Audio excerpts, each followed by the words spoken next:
Duele mirar a Navarra desde el aire y ver tantas hectáreas quemadas, campos negros, árboles arrasados, especies animales afectadas y pueblos y vecindario que aún se sacude la ceniza. Tras 5 días pendientes de la fuerza del fuego, cuando parece que la situación empieza a estar bajo control, aunque sin lanzar las campanas al vuelo, hoy nos preguntamos por qué ha ardido Navarra de esta manera.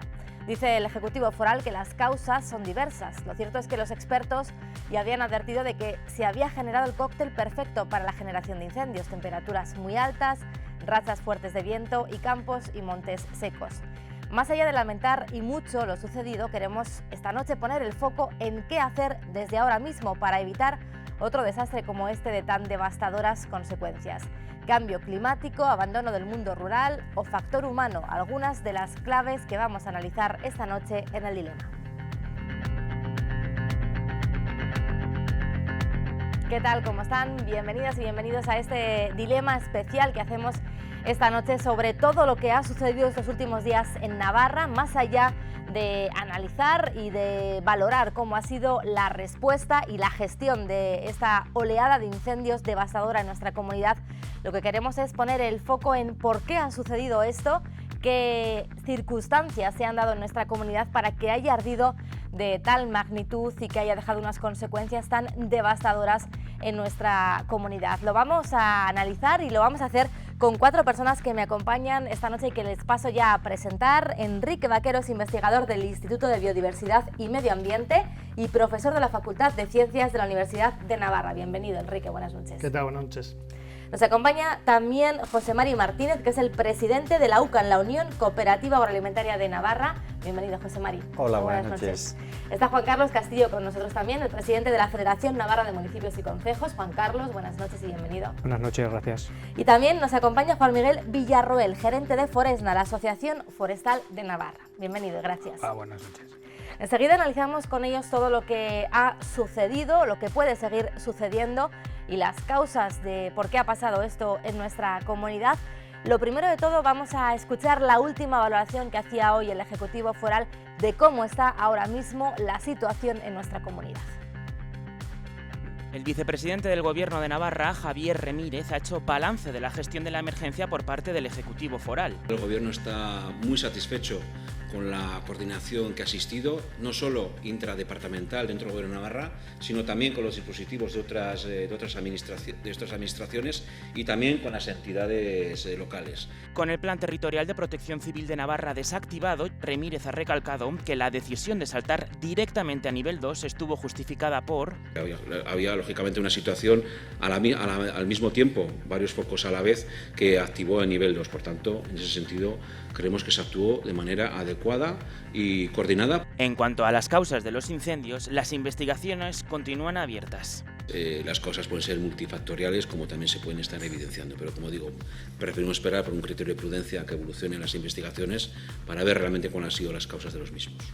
Un punto importante de la comparecencia ha sido el de las hogueras de San Juan. Pamplona ya las ha prohibido y esta decisión, ha dicho Remírez, que recaerá... Pues cada administración tiene que decidir, pero ahora mismo en la situación que vamos a tener la noche del jueves al viernes es una situación a nivel de riesgo, una situación ordinaria. Desde el Ejecutivo han subrayado que la prioridad durante la situación de emergencia ha sido salvaguardar la vida de los vecinos. Hasta el momento, la cifra de heridos asciende a 4, todos ellos con pronóstico leve.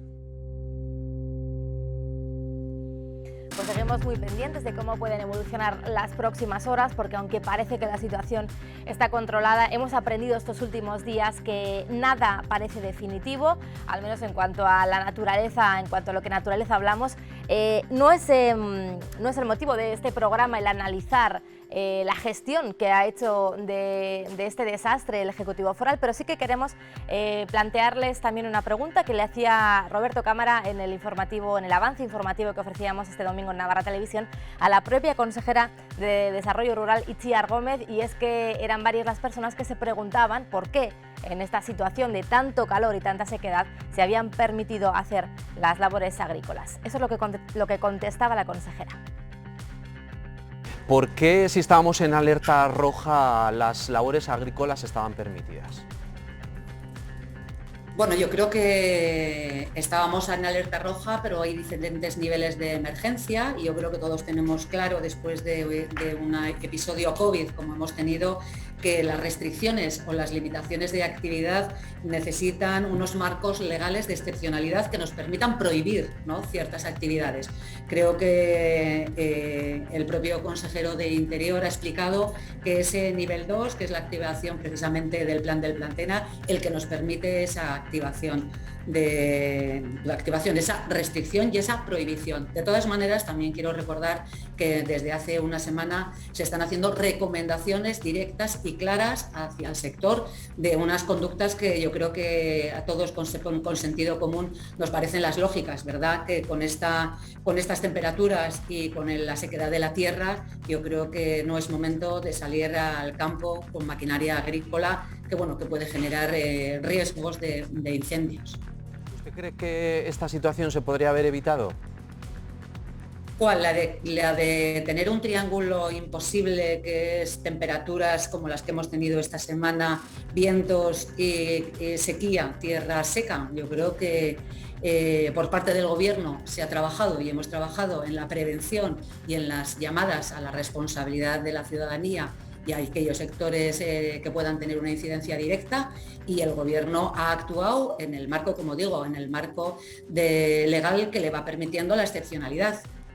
La emergencia climática es una realidad, ya no es una cuestión únicamente, ¿no?, que parece que nos tenemos que preparar, sino que nos obliga a un cambio de hábitos y también seguramente a una manera de regular las cosas con mayores restricciones y con mayores niveles de responsabilidad. Bueno, pues esto es lo que decía la consejera de Desarrollo Rural este domingo. Ahora mismo la situación ha cambiado, ha ido evolucionando en cuestión de horas y en cuestión de minutos. A esta hora las labores agrícolas ya están de nuevo permitidas. Enseguida lo hablaremos de nuevo con José Mari, pero vamos a comenzar por ahí. ¿Qué es lo que ha sucedido en nuestra comunidad para que haya ardido de esta manera y con una magnitud con la que no lo habíamos visto nunca? Enrique, ¿qué factores se han dado en Navarra para que haya sucedido esto? ¿Por qué ha pasado esto? Para intentar explicarlo, al menos, entenderlo. Bueno, lo han dicho ya con anterioridad el consejero. La cuestión es el calor, la cuestión es la combustión, la posibilidad, el material combustible y luego pues lo que salta, lo que falta en esa ecuación, que es la chispa, ¿no? Efectivamente, el viento sur que calienta, que deja la humedad ambiental muy baja y que haya combustible, ¿no? De eso yo creo que hablaremos más adelante, pero esos son los componentes, ¿no? La chispa al final es lo de menos. O sea, que ¿no os ha sorprendido, por ejemplo, que haya pasado lo que ha pasado, o sí, no esperabais que pudiera haber unos incendios de tanta magnitud?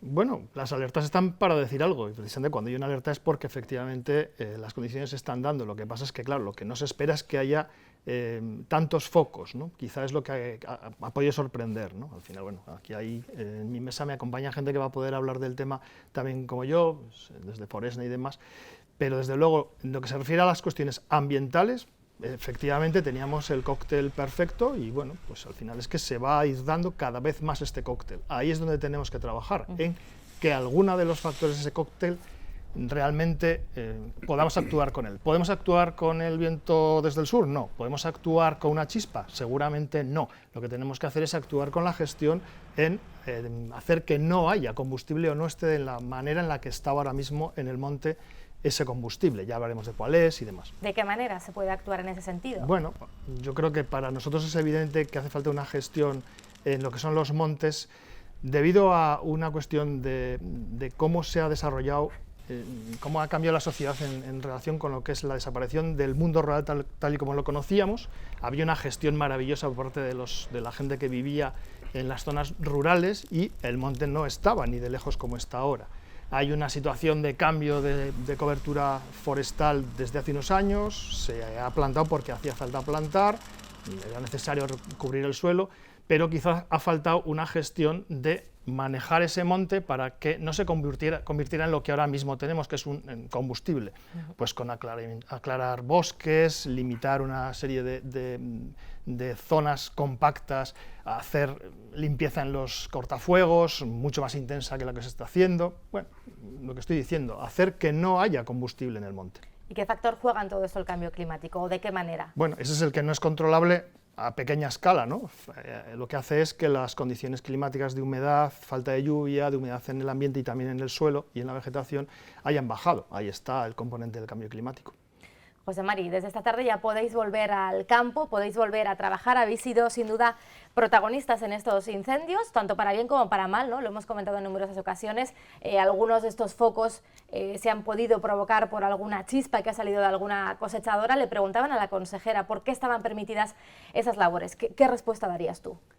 Porque tienen que estar permitidas, porque el tiempo de cosecha es ineludible, tenemos que traer el grano a nuestras cooperativas y a nuestros almacenes, porque el grano en el campo no sirve para nada, se cría para dar de comer a nuestros animales y a las personas, o sea, no se puede parar de cosechar. Otra cosa, si voy a incidir en lo que dice Enrique, igual tenemos que hacernos mirar que algún incendio es de las cosechadoras, pero no todos. ¿Y por qué arden tanto los campos? Muy sencillo, porque nadie se acuerda de que los cortafuegos son para eso, para evitar que los fuegos maximicen y en vez de sean bidones de energía que arde apenas tiene un combustible, un iniciador que lo hace que arda.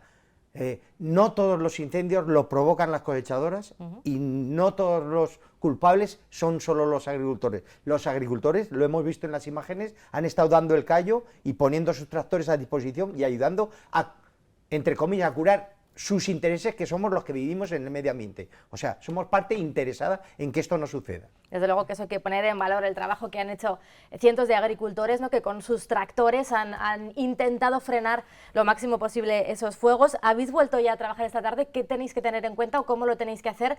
Porque no olvidamos lo que ha pasado, está claro. Entonces, no sé si lo hacéis en algunas condiciones en concreto, con miedo, con mucho cuidado. ¿Cómo lo hacéis? La verdad es que se está poniendo más cuidado porque estamos en el... es como el ojo que se está mirando, ¿no? Pues estamos con mucho más cuidado, pero es que tenemos que hacerlo, tenemos que cosechar. Me recordaba un mensaje, pero ¿a quién se le ocurre ir a cosechar a las 2 de la tarde? Es que es cuando se desgrana bien el grano. Sé que es un problema decirlo, porque a lo mejor a las 2 de la tarde estaríamos todos mejor echándonos una siesta después de comer. Y ya con la fresca, pero es que el grano no desgrana con la fresca, desgrana con la calor. Por eso la ignorancia es muy atrevida en este tema. Hablábamos del cambio climático. ¿Vosotros cómo lo estáis notando? Me refiero a que desde unos años aquí estáis notando que esto está influyendo en este tipo de incendios, ¿no? Sí, influye, pero porque no se hacen las cosas como bien decía Enrique. Antes pastaban, hablo en Caso Concreto, en Tudela, 70.000 ovejas. Ahora puede que haya 800 ovejas y no hay más. Y eso hacía una limpieza de caminos, de sendos, que cortaba el camino al fuego, al final. Se habló de pastar en los sotos de los Tetones, junto al Ebro, las vacas del Juli, que iban, aquello se fue al garete. Pues la única forma hay que quitar el combustible. ¿Cómo se quita el combustible? En invierno se quita el combustible, porque los incendios ahora tratamos de apagarlo, pero hay que apagarlos en invierno, los incendios. ¿Cómo atraer a la gente de nuevo a este mundo rural tan necesario? Nos estamos dando cuenta ahora, ¿no? ¿Cómo hacerlo? Pues lo primero que habría que valorizar es que las neveras de cada uno de los que estamos aquí, y creo que cada uno de los que nos están viendo, están llenas, pero no ponemos en valor que están llenas porque alguien se encarga de que haya trigo, de que haya aceite, de que haya leche, de que haya carne. Parecemos que cae del cielo como un maná. Eso lo hizo Dios, o dicen que lo hizo Dios, pero es gracias a la gente que da el callo y da todos los días lo mejor de sí para poner eso delante de la mesa. No está valorizada la alimentación. Es una pena, pero cuestionamos más el nombre de mi chaqueta que lo que me como y lleno en mi tripa. Es una pena, pero es así. Juan Miguel, ¿qué ha supuesto este incendio para los montes navarros, para Navarra en general, para nuestra tierra? Bueno, pues sobre todo crispación social, ¿no? Porque lo estamos viendo, ha habido un riesgo evidente con las personas y las viviendas, que es lo más importante. Creo que eso sí que se ha salvado por parte de todo lo que ha sido el tema de incendios forestales. Pero sí que es verdad que, bueno, es una tragedia que ya sabemos que esto iba a ocurrir, pero no en Navarra, esto va a pasar en el territorio nacional. En Europa se vienen a quemar unas 500.000 hectáreas todos los años, de los cuales el 60% se concentra en la península ibérica. ¿Qué pasa? Pues que Navarra, pues como todos están mediterranizando, ¿no? Cada vez somos más secos, el cambio climático ha llegado y ha llegado para quedarse, ¿no? A eso hay que sumar pues el tema de, como se habla aquí, de la carga de combustible. ahora mismo se debate en Europa sobre el tema del aprovechamiento de biomasa para producción de energía, ¿no? Y hay unos grandes debates porque hay mucha expresión por grupos ecologistas para que eso no se saque del monte. Estamos viendo que lo que no se saca del monte se quema y no se aprovecha. O sea, es decir, a veces es quemar para no ser quemado, ¿no? Quemar con una lógica para esto. Sí que quiero decir que en Navarra se hace gestión forestal, los propietarios forestales tienen sus planes técnicos de gestión y se hacen aprovechamientos de madera. No todo lo que se debería aprovechar. Queremos una sociedad, también aquí la responsabilidad del ciudadano, ¿no? Queremos desplazar los plásticos o otro tipo de cosas que son contaminantes y queremos usar madera, pero no queremos cortar árboles, ¿no? Siempre, si tú vas a un colegio, cortar un árbol parece que es como un crimen, ¿no? O sea, el motoserrista, lo diré en todos los foros a los que vaya, parece que es el asesino del bosque, ¿no? Cuando igual hay que empezar a pensar que puede ser el cirujano del bosque. Cortar los árboles del monte no es malo si sabe por qué se cortan y para qué se cortan, ¿eh? Y seguramente cuando un incendio pasa en un monte gestionado, pasa mucho más rápido y la intensidad y los desastres que hacen en ese monte son mucho más llevaderos y hace que el monte sea más resiliente, no solamente la catástrofe del fuego, sino también de plagas y enfermedades. Por eso lo más importante es la gestión de los montes, y eso es importante. Ahora, pues tenemos unas consecuencias, pues no lo sé qué supone desde el punto de vista medioambiental, porque ahora mismo todo el mundo está nervioso, qué ha pasado, qué superficie, los políticos quieren echar ayudas, quieren ayudar, bueno. El ritmo de los políticos no es el ritmo de los técnicos, entonces tendremos que ir al territorio, valorar con qué intensidad ha pasado ese fuego, a qué especies ha afectado, porque hay unas especies, concretamente todas estas que se han quemado son de ámbito mediterráneo y suelen tener una cierta resistencia al fuego, pero habrá que valorar a posteriori. Y costará que se repoblen nuestros montes, ¿no? Nuestros campos y esas especies animales también. Bueno, pues nosotros los que trabajamos en el sector forestal, para que os hagáis una idea, un chopo se hace en 10 años, pero a partir de ahí todos los demás árboles se hacen en 30, como pueden ser algunos pinos, el haya en 120 años, el roble en 80, 90 años, o sea, nosotros, el mundo forestal es a muy largo plazo, ¿eh? Entonces todas estas catástrofes, pues bueno, pues va a costar recuperar. Hablábamos de ese cóctel perfecto que se dio en Navarra, por desgracia, pero hay quien se pueda preguntar, ¿y qué pasa que no se dio también en Aragón, por ejemplo, o en otros territorios cercanos? ¿Por qué aquí sí que implosionó todo eso? Bueno, a ver, estamos empezando el verano, se ha dado en Navarra ahora.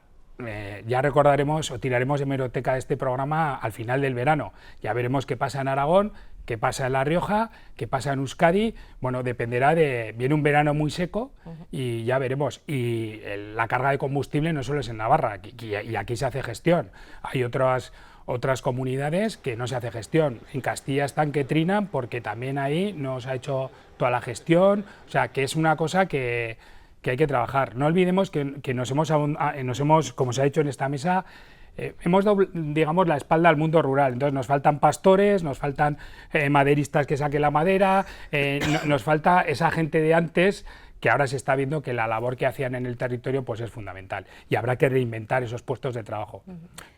Lo último que quiero decir es todos queremos que nuestro hijo sea médico o que sea abogado o sea periodista. Yo tengo amigos pastores transhumantes de los cuales me siento orgulloso y además creo que hacen una labor impresionante en el territorio. Yo estoy orgulloso de ellos, pero no sé, no tienen esa buena prensa o no queremos invertir en el tema rural. Antes de hablar con Juan Carlos, una última pregunta quería hacerte, o quizás me la puede responder también Enrique. Toda esta zona que se ha quemado ya no se puede volver a quemar a corto plazo. ¿Esto puede hacer que el verano sea más tranquilo o no? En cuanto a incendios.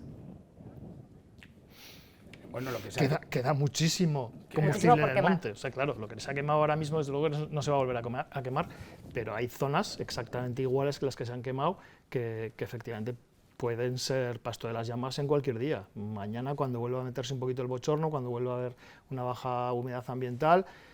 Y lo que ha dicho muy bien José Mari, los incendios se apagan en invierno, no en verano. Ahí es donde yo creo que habría que trabajar, de eso tenemos que hablar mucho. Espero que en esta mesa se hable mucho de eso y no solamente de lo que ha pasado estos últimos 3 días. Juan Carlos, ahora volvemos con ese asunto. Muchos municipios afectados, muchos municipios navarros que que han visto cómo las llamas les cercaban. Por suerte no ha habido que lamentar grandes daños materiales, aunque habrá que hacer balance en cuanto a viviendas, me refiero. No ha habido que lamentar daños personales graves tampoco, pero ¿qué va a suponer esto para los municipios que ya están pidiendo ayudas?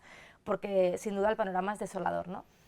Bueno, pues va a suponer primero el estrés y todo el mal rato que han pasado durante estos días, y sobre todo el peligro que han corrido, ¿no? Que yo creo que hay que agradecer sobre todo la labor de coordinación, tanto desde Interior, a través de bomberos, a través de cuerpos de seguridad, pero sobre todo con la propia ciudadanía y con los alcaldes y alcaldesas, ¿no? Que han estado ahí en el territorio, que esto es fundamental, y que si no hubiera habido gente ahí, probablemente los incendios pues se hubieran defendido de una manera diferente, igual menos eficaz, ¿no?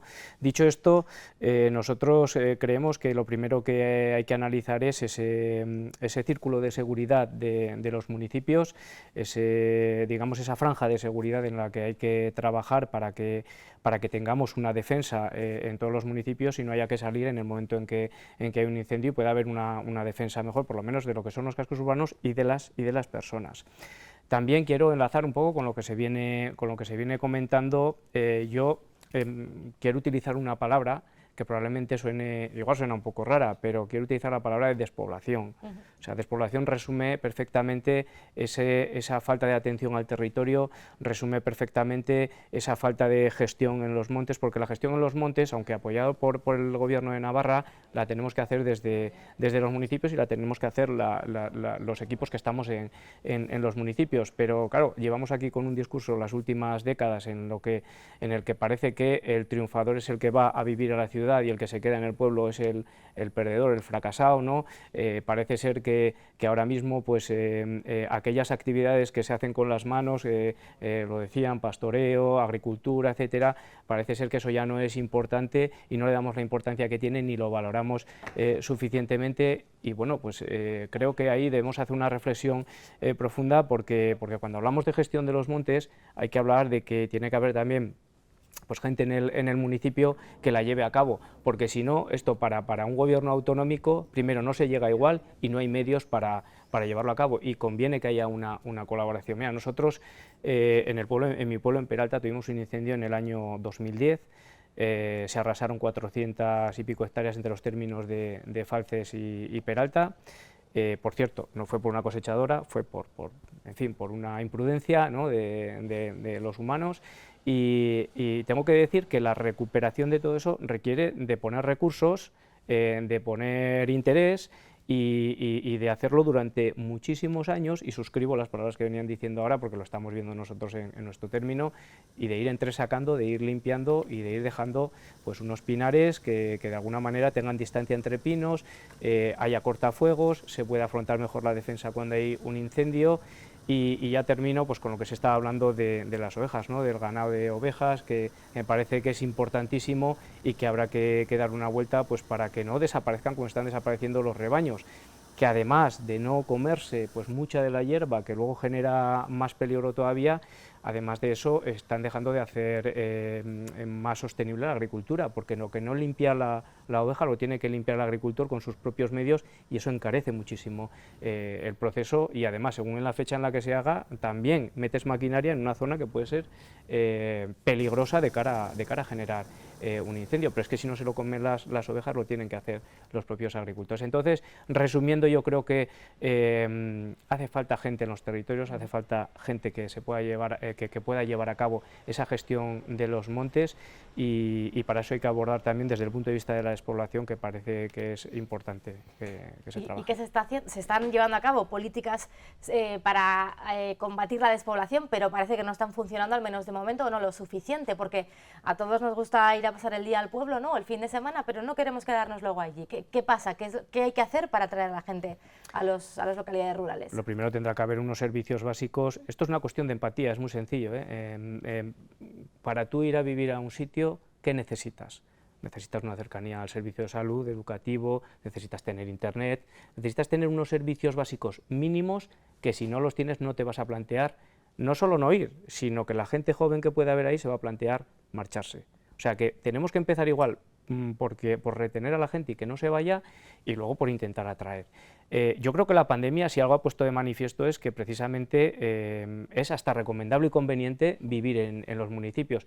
Pero ¿en qué se está trabajando? Pues se está trabajando en que haya internet en todas las zonas, porque hoy en día sin internet no se puede estar. Se está trabajando en que tenga que haber una atención primaria mejor y más cercana, de salud, en que si tú vas a llevar a tus hijos al colegio, por lo menos hasta que acabe la primaria o la ESO, que no se tengan que marchar igual 1 hora de camino todos los días, no sé, cosas así que creo que son fundamentales y básicas para vivir en un pueblo. Y luego habrá, aunque con todo eso se plantee ir a vivir a un municipio y quien desde luego no, pero sí que creo que también el discurso hay que cambiarlo. O sea, no podemos seguir manteniendo que quien vive en un pueblo es un fracasado y quien vive en una ciudad es un triunfador, ¿no? O es una persona que triunfa. No, es que con ese discurso o cambiamos eso o ya de partida va a ser difícil afrontar esta situación. Y creo que esto al final es un trabajo de largo recorrido, no es como la gestión de los montes, ¿no? Es que no es algo que vayas a hacer de hoy para mañana ni que lo vayas a hacer en un año. Es una constancia, es una perseverancia y es pelear constantemente porque vuelva a haber un equilibrio entre el mundo rural y el mundo de la ciudad. Por reflexiones y análisis sin duda muy interesantes, tenemos que hacer una pequeña pausa en el camino, pero enseguida volvemos y seguimos hablando de lo que ha sucedido estos días en nuestra comunidad. Hasta ahora.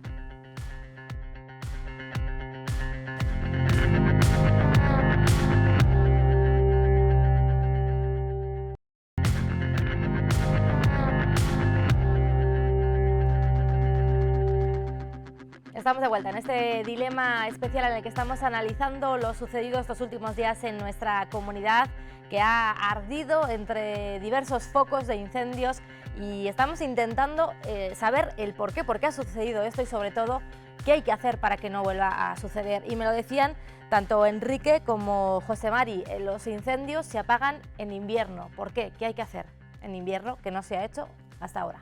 Tenemos que tener un monte distinto. A mí me gustaría hablar del pino, porque me parece que ha sido un protagonista de estos incendios, porque es un elemento importante en la ecuación. El pino es muy importante para conseguir que los montes que no tenían árboles, porque en su momento pues también la ganadería tuvo un momento en el que la verdad es pues que había muy poco árbol, había muchísimo ganado, y los árboles eran necesarios, había que reponerlos, pero no, los árboles no crecen, no puedes poner un roble o un haya y esperar que crezca de una forma. Hay que utilizar las especies pioneras, que son las que pueden vivir en los lugares donde todavía no hay materia orgánica, no hay sombra y demás. Y esas especies pues son pocas, y una de ellas es el pino. Entonces tú pones los pinos, y ha sido una decisión que nadie va a discutir, muy buena. Lo que ocurre es que hay que trabajar después esa gestión de la plantación del pino. Una vez que los pinos empiezan a crecer, hay que hacer que no haya tantos, tan juntos, que haya posibilidades de que entre la luz, que crezcan otras plantas y que empiecen a entrar la vegetación que es natural. Estamos hablando de la mediterranización de lo que es nuestra zona, porque nuestra zona también es mediterránea en parte. Las zonas mediterráneas naturales no se queman como se ha quemado muchas de las zonas que se han quemado ahora. ¿Por qué? Porque hay vegetación que está protegida del fuego.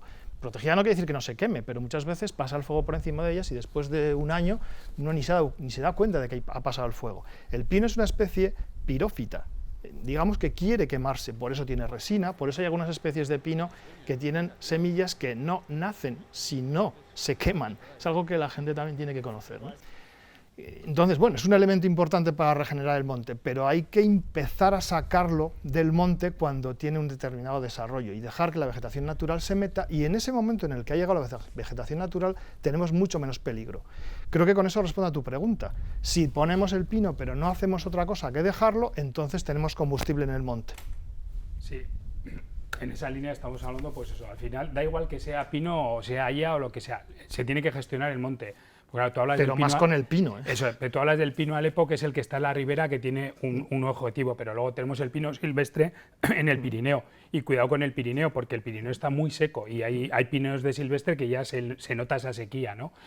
Pero yo creo que lo importante de lo que sucede hoy en Navarra es que creo que va a haber un antes y un después, y que habrá que marcar unas políticas que espero que los políticos entiendan que son estratégicas, que esto no es una cuestión de derechas, de izquierdas o de populismos, sino que a veces se deberían pactar estrategias a 20 o 30 años y que se deberían de mantener.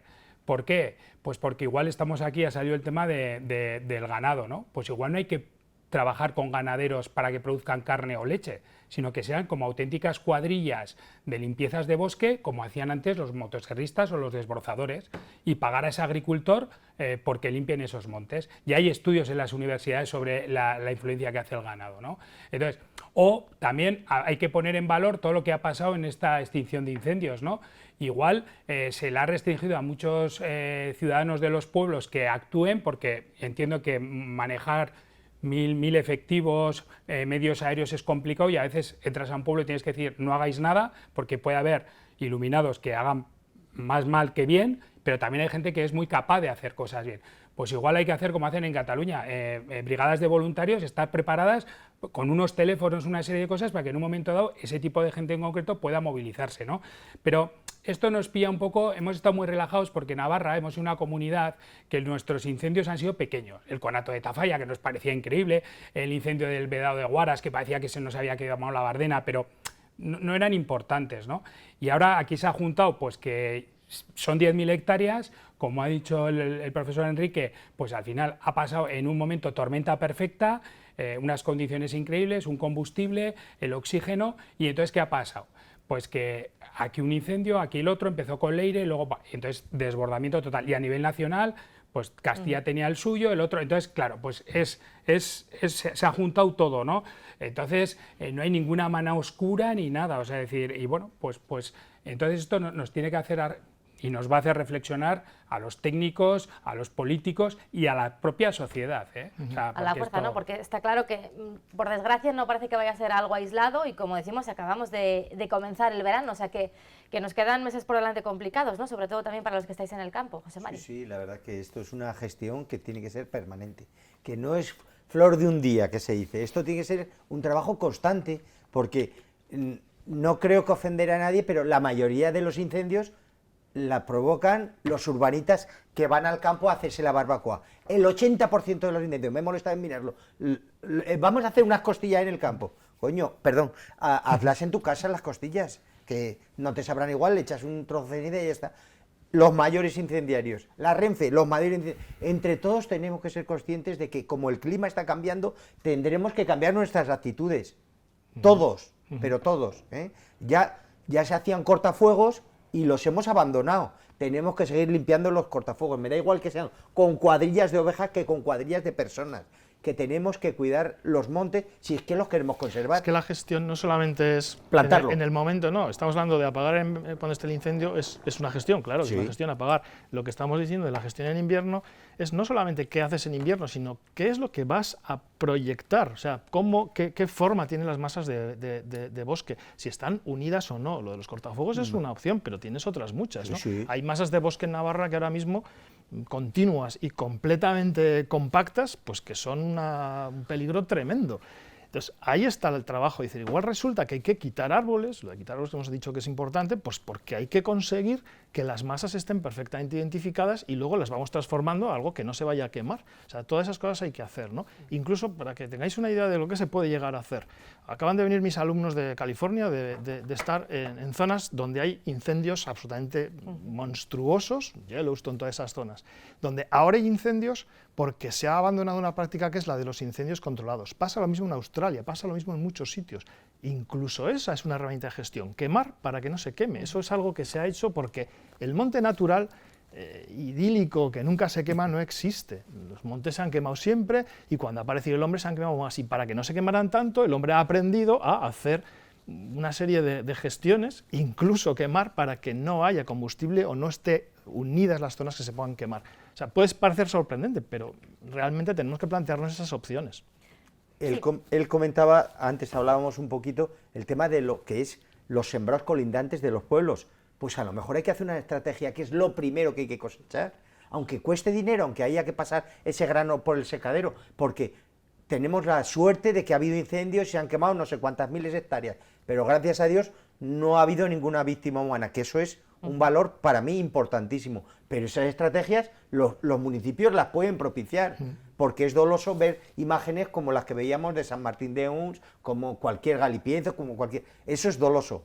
Como sociedad lo podemos mejorar. ¿Qué pueden hacer las entidades locales en ese sentido? Bueno, ahí lo que se puede indicar, estar de acuerdo con los propietarios, con los agricultores en este caso, y si es comunal con los adjudicatarios, para indicar que eso sea lo primero que se recolecte, y ya una vez que se ha recolectado y se ha quitado el grano, etcétera, hacer ya un labrado para que eso evidentemente pues ya no tenga peligro de que puedan correr las llamas, ¿no? Pero yo quiero hacer dos apuntes, porque me parece que es necesario hacer la gestión responsable y trabajarlo año a año y trabajar toda esta labor preventiva, ¿no? que es importante, pero de la misma manera que estamos teniendo que hacer planes de emergencia para el tema de las inundaciones, que ya casi todos los pueblos tenemos planes de emergencia, para el fuego también lo vamos a tener que hacer, para el incendio también, porque es verdad que hay una labor preventiva, pero el riesgo cero no existe, y mucho menos con unas condiciones climáticas hacia las que vamos. Entonces también hay que estar preparados para tener una buena coordinación y poder abordar, pues en el caso de que haya un incendio, estar todos más seguros, más coordinados y saber qué tenemos que hacer en este momento, ¿no? Que es de lo que tratan los planes de emergencia. Y luego quería hablar también del tema de la adaptación al cambio climático, ¿no? Es evidente que nos tenemos que adaptar. Igual no nos sirven en todos los casos las viejas recetas, es que probablemente nos tengamos que adaptar y tengamos que tomar medidas, que de eso van los PACES del Pacto de Alcaldías por el clima y la energía, que son los planes de acción de clima y energía sostenibles, y que una parte de esto habla del pastoreo silvícola, por ejemplo, que es el hecho de que haya, como bien apuntabas, Juanmi, haya pues ganado que se dedique, como ya existe creo que en la Sierra de Urbasa, hay un ganado que se dedica a mantener, en este caso es vacuno, pero se dedica a mantener las hierbas de la sierra, ¿no? Es decir, que vamos a tener que hacer lo que estáis apuntando es evidente, pero que vamos a tener que estar preparados también para momentos indeseados como estos, pues desgraciadamente también, sí. porque Pero por eso las políticas, o sea, ahora toda la gente que está nerviosa, ahora hay que sentarse, tranquilidad, y habrá que trabajar en los próximos años, ¿no? Porque hay tres cosas que considero que son importantes. A nivel nacional o a nivel europeo, yo creo que los gobiernos deberían preguntarse si no deben gastarse más en prevención y no tanto en extinción. O sea, digamos que, por decirlo de alguna manera, lo que se gasta en prevención es esto y lo que se gasta en extinción es esto. Entonces, claro, no sé, venía hoy en algún medio de comunicación que se pagaban 10.000 euros en la extinción. Bueno, estos datos no lo sé, pero sí te digo que aparte de pagar el incendio, luego hay que volver a reconstruir sobre lo destruido, ¿no? Entonces, que habrá que hacer una reflexión sobre si es más, o sea, la prevención es fundamental, ¿no? Y luego estamos cosidos los forestales, y me imagino que los agricultores y todos, a la gran burocracia que cada vez nos someten las administraciones, pero no solamente los que estamos al otro lado del territorio, sino nuestros propios compañeros de la administración están abrasados de papeleos, y todo es cada vez mucho más, o sea, a veces pasamos más tiempo haciendo papeleos que ejecutando cosas en el territorio. No sé si a alguien o a un político se puede idear que a veces no hay que legislar tanto. Había un político aragonés que se murió y decía a la Bordeta que había un epitafio en su tumba que goberné y no legislé. Joder, pues a veces, o igual recomponer leyes, porque hay leyes que incluso son antagónicas. Entonces, eso. Y lo último, que es muy importante también decir en lo que apuntabas, el I+D+I. Los franceses ya están investigando porque saben que el cambio climático les viene encima, entonces están buscando especies mediterráneas en el sur de España para luego cultivarlas en viveros para los próximos 50 años, porque como va a subir la temperatura puedes tener otro tipo de especies. No es lo mismo un pino que pueda venir de Cádiz, me lo invento, a un pino que pueda estar en el Pirineo, o sea, es decir, hablando de la misma especie. Bueno, quiero decir que hay que empezar a trabajar, investigar todas esas cosas. Entonces, I+D+I, porque esto está cambiando. En ese sentido, ¿qué os parece la ley de cambio climático, la nueva ley de cambio climático que tiene Navarra? No sé si estáis de acuerdo con ella. Yo creo que no hay que perder de vista también que es necesario captar CO2. Es decir, estamos hablando de cambio climático, el origen del cambio climático son las emisiones de CO2. Se debe seguir captando CO2 y para eso, entre otras cosas, tiene que seguir habiendo arbolado, porque si no hay arbolado suficiente tenemos un problema, pero también hay otras formas, ¿no? que son pues las leguminosas, que es la alfalfa, que es ciertos cultivos que también son captadores de CO2, y tendremos que hacer hincapié, porque si hablamos de cambio climático hay que hablar también de la reducción de emisiones de CO2, y es necesario legislar con la ley como se ha hecho, más allá de que haya cuestiones que evidentemente todos discreparemos por una u otra cuestión, pero sí que es necesario que tenga que haber una regulación para que nos tomemos esto en serio y estemos obligados de cierto modo a tomarnos en serio esa reducción de emisiones de CO2 que hay que llevar a cabo para abordar el cambio climático. ¿Está a la altura la Ley de Cambio Climático de Navarra? Sí, José María. yo creo que al final, contra menos abandonemos nuestros pueblos, menos cultivos yecos queden campos yecos. Si es que somos fijadores, los propios cultivadores del terreno, somos fijadores de CO2 en el territorio.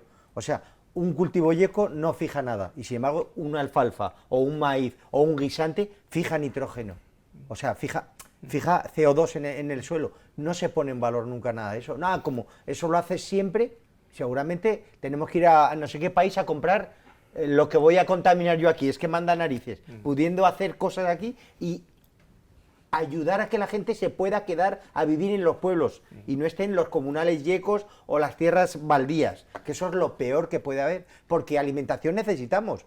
No sé cuándo nos vamos a dar cuenta que necesitamos alimentación, que tenemos que traer alimentación de fuera, pudiendo ser capaces de criar alimentos para todos nosotros y para más, ¿no? Sí, porque hablamos de la importancia de las administraciones, ¿no? Pero cada persona tiene que ser consciente realmente de lo que nos estamos jugando, y no sé si somos del todo conscientes de ello ahora mismo. Yo apuntaría ahí lo del kilómetro cero, ¿no? Al hilo de lo que está diciendo, hay que poner en valor también el tema del kilómetro cero, es decir, cultivar y consumir lo más cerca posible. Yo creo que eso hay que empezar a ponerlo más en práctica, dentro de que tiene sus limitaciones como todo, evidentemente, y que seguramente en el mundo en el que estamos globalizado, pues es inevitable que una parte importante pues se mueva, y ya sabemos lo que pasa también, porque a veces para contención de precios se trae producto de fuera, ya sabemos lo que pasa con esto, ¿no? Pero entre eso al 100% y eso reducido en un porcentaje, yo creo que hay un camino importante que debemos de trabajar, y en la medida de lo posible todo aquello que contribuya a reducir las emisiones de CO2 se haga. Yo con respecto a la ley, nosotros desde la Federación ya trabajamos esta ley y trasladamos pues algunas cuestiones que nos parecían que podían generar problemas. Por eso pedimos un compromiso al Gobierno de Navarra, por ejemplo, en el caso de las calefacciones, etcétera, que se obligaba a quitar ciertas calefacciones para el año 2030, decíamos, hombre, será necesario, como en toda ley, poner medios suficientes para que esto lo pueda llevar adelante tanto la ciudadanía como los propios ayuntamientos. Sí, Juan Miguel, yo de luego Enrique. Bueno, de la Ley de Cambio Climático, decir que lo más maravilloso que tiene esta ley es que fue consensuada, que para consensuar algo aquí tema, entonces eso me parece brillante. Me parece que a la Ley de Cambio Climático le falta dotarla de presupuestos y de una economía que luego habrá que trabajar, porque si no, pues al final pues son cosas bonitas, pero que hay que ponerlas y ejecutarlas en el territorio. Las palabras mágicas que nos pueden salvar pues son las bioeconomía y economía circular. Si somos capaces de sacar de nuestros montes los aprovechamientos necesarios, la carga de combustible, dar de comer a nuestros ganados y los agricultores dar de comer a la sociedad. Eso hay que hacerlo perfecto. Se está demostrando con la guerra en Ucrania pues que cuanto más independiente eres del mundo exterior, sabiendo que, como ha dicho Enrique, no se puede ser un individuo aislado, pero todo lo que podamos utilizar de nuestros recursos, pues eso nos ayudará. Y lo último que quería decir, porque no quiero que se me olvide, porque luego no tengo tiempo, a los forestales estamos un poco cansados de plantar árboles, ¿no? Ahora todos los colegios plantan árboles, ahora vienen las empresas a plantar árboles con la fijación de carbono, o sea, y tan importante es gestionar una hectárea de territorio de monte para lo que eso hace de plagas y enfermedades, para el tema de prevenir catástrofes como los incendios, tan importante como las plantaciones. Lo que pasa es que, bueno, como Europa ha dicho que ahora se necesitan no sé cuántos millones para salvar el planeta, pues ahora todos es plantar. Cuando Navarra y Europa, sus bosques están creciendo. El problema, el problema es cómo crecen esos bosques. Pues crecen con el abandono de los pastores. Entonces, pues bueno, el bosque le va comiendo a la agrícola y entonces todo eso está produciendo unos estratos de pues las hierbas, los arbustos, y cuando el incendio llega, pasa de la hierba al arbusto y del arbusto pasa a copas, y cuando el fuego llega a las copas, eso es imparable. Por eso mucha gente dice, estaban los bomberos y no hacía nada. Es que a veces hay que dejar que el incendio se queme para que luego no se reactive, porque luego sobre lo quemado ya no se puede quemar. Entonces todas esas cosas, plantar árboles por supuesto que sí, pero saber cómo, cuando los cortas, por qué y para qué. Entonces, a ver si vamos metiendo en la sociedad que eso es importante. Sí que os doy una buena noticia, y es que las plantaciones que se hacen en zonas quemadas se tienen en cuenta los derechos de fijación de carbono, no así en plantaciones que no son anteriores a 1993. Pero bueno, no es la alegría, pero bueno, habrá que ver, y eso entrará dentro de lo que tenemos que hacer a futuro. Hombre, y sería importante trasladarle un mensaje de tranquilidad también dentro de la catástrofe, que es todo lo que vemos, que es una catástrofe que nosotros desgraciadamente ya vivimos esta experiencia y sabemos que acompañando al monte, en el sentido de lo que decíais, y haciendo una gestión ordenada y bien hecha, al final tampoco tienes que poner tantos recursos. Es una cuestión de no tienes que ir, no lo vas a tener que ir a plantar, y probablemente en aquellos bosques de pino hay una siembra ya hecha de las propias piñas que han explotado, que ahí lo único que se va a tener que hacer es ir quitando poco a poco excedente de pino para que eso sea un bosque, digamos, en condiciones, con separación. No solo eso, sino que donde realmente la vegetación ya estaba empezando a coger fuerza y había pinos en una proporción relativamente baja, realmente cuando desaparecen los pinos, y lo hemos visto en el Perdón, lo hemos visto en la Sierra de Aranguren, lo hemos visto en Ezcaba, lo hemos visto en montones de sitios, por poner una nota positiva, ¿no? Porque a mí me parece que también hay que ponerla, ¿no? Muchas veces el que el pino desaparezca de una forma determinada, no con una combustión, hace que la regeneración natural llegue incluso a acelerarse, porque es lo que hemos visto en muchas zonas, ¿no? Entonces, bueno, es una nota positiva que en este caso en la zona de las Bardenas, de luego, no va a ocurrir así, pero en otras zonas, pues ocurre, ¿no? Y aparece el roble, que estaba completamente oculto por la sombra del pino y no podía desarrollarse, y cuando el pino se ha quemado, pues resulta que ha aparecido el roble y de repente aparece una zona natural con mayor biodiversidad, con muchísimo menor riesgo de que se incendie, con un mayor valor cultural, natural, que se puede hacer baños de bosque, por ejemplo, ¿no, Juanmi? Bueno, pues ese tipo de cosas son importantes. Y por intentar responder a tu pregunta, Ainhoa, decías la ley de cambio climático. Hay una palabra que no ha salido en esta mesa, que creo que es educación. Creo que no ha salido. Y me parece muy importante.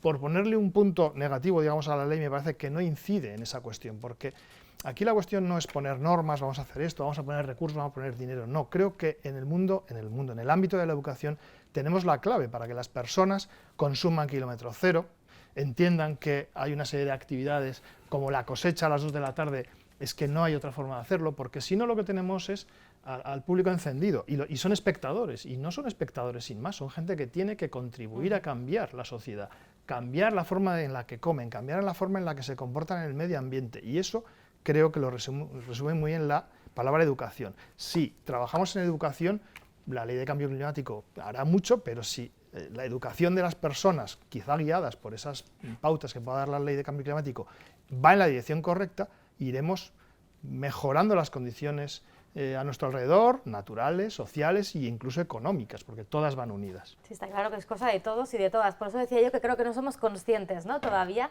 de lo que nos estamos jugando, porque nos asustamos mucho, pero luego nos olvidamos. La educación incluso es más efectiva que la propia ley en sí, pero que cualquier propia ley. Lo hemos visto con la pandemia. O sea, por mucho que tú restringas, por mucho que tú prohíbas, si la gente no acompaña y no está concienciada de que lo tiene que hacer, es que es imposible, no tienes medios para controlar que se haga precisamente lo que has legislado. Me parece que es más importante precisamente la fase de la educación. Por supuesto hay que regular, pero para que luego se cumpla lo que se ha regulado, no es una cuestión de estar encima de cada una persona de si lo cumple, sino más bien de educar en la conciencia de que verdaderamente nos jugamos. Vamos todos en la misma dirección, sí. No hay ningún problema. Fíjate, me quedo con lo que ha dicho el compañero Juanmi, el día del árbol. Yo me fui con mi nieto a plantar, le tocó, me acuerdo perfectamente, el árbol 17, le tocó una noguera preciosa. Menos mal que he ido yo y mi nieto a dar vuelta, a llevar estiércol, a regar Es la única que está viva, ¿no? Es la única que está viva. Es una pena, claro, pero es así. Somos muy impulsivos. ¡Ay, qué bonito el día! Y hacemos hasta una fiesta. Sí. Pero luego somos capaces de darle a eso continuidad. Hablo de una experiencia personal. No tiene por qué servir, pero como ejemplo sí. Sí, yo tengo un artículo que he puesto eso, que plantar un árbol es como tener un hijo. O sea, te quiero decir, una vez que tú lo tienes, hay que cuidarlo, hay que protegerlo, hay que mimarlo, ¿no? Y bueno, un mensaje positivo es que, bueno, lo más importante son las vidas de los seres humanos. No hemos tenido que lamentar a día de hoy nada de eso de momento aquí en Navarra. Las viviendas y los bienes materiales son importantes, eso es muy importante. Y bueno, la naturaleza pues también se regenerará y le ayudaremos a regenerarse, ¿no? Y entre todos pues bueno, saldremos adelante y seguramente pues de una manera u otra, porque todo lo que ha pasado en Valtierra y Argadas, que es mi pueblo, todos aquellos pinares en los años 60 no estaban, algún gente supo plantarlos allí para la corrección de erosión y todo eso, y entonces no estaban y se crearon. Pues bueno, volveremos a crearlos y yo creo que en ese sentido con tranquilidad, pero con paciencia. Muy rápido, José Muy Mari. rápido, simplemente que cuando se hagan normativas como esa de Plantena, que el que haga la ejecución de la norma, que no sea el vicepresidente, no es porque tenga nada contra él, que prefiero que la haga la Consejería de Desarrollo Rural, porque conoce mejor el medio. Bueno, pues ahí queda dicho. Gracias, Enrique, gracias, Juan Carlos, gracias, José Mari, gracias, Juan Miguel, por estar esta noche. Sin duda, creo que hemos aprendido mucho más de todo lo que ha sucedido, hemos entendido mejor lo que ha pasado y sin duda alguna tenemos que coger muchas claves y reflexionar mucho.